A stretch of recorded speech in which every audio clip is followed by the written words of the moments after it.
On October 9, 2006, a BNSF local was making its way from Carrick to Amarillo, Texas. The train consisted of 3 engines leading and 115 freight cars. The train made 3 stops along its way. 2 of those stops were in Stratford and Cactus, Texas to drop off cars, and 1 was in Dumas, Texas to pick up track warrants so the train could continue.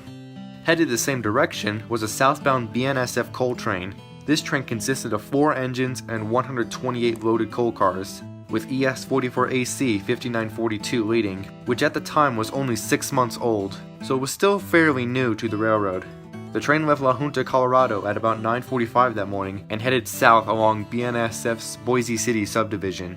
At about 7:30 that evening, the coal train passed Tumbleweed Road at milepost 64.73. Shortly after, the crew noticed a siding filled with 53 freight cars, but as they got closer, they noticed that the switch was directing them into that siding. The engineer then slams on the emergency brakes, and he and the conductor get onto the floor to brace for impact. And seconds later,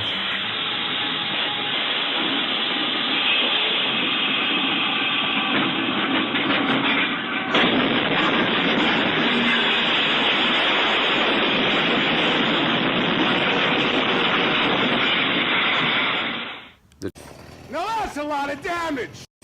Now that's a lot of damage! the train slams into the cars at 32 miles per hour.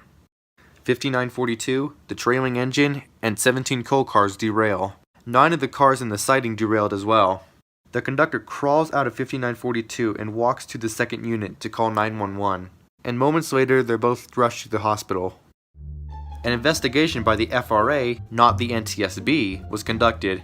The FRA stated that the railroad was not in compliance with FRA Emergency Order 24. This order, quote, required that railroads modify their operating rules and take certain other actions necessary to ensure that railroad employees who dispatch trains in non-signal territory or who operate hand-operated main track switches in non-signal territory ensure that switches are restored to their proper position after use, end quote.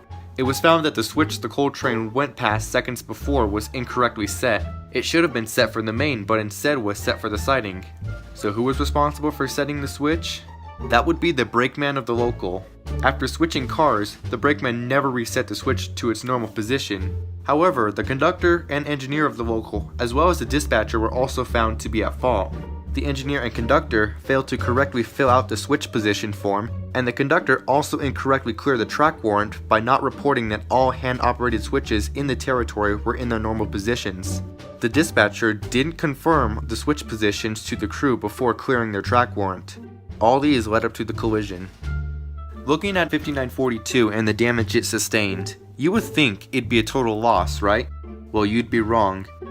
It was put on a flat car and taken to Kansas City, where it was rebuilt and put back into service, and still operates to this day.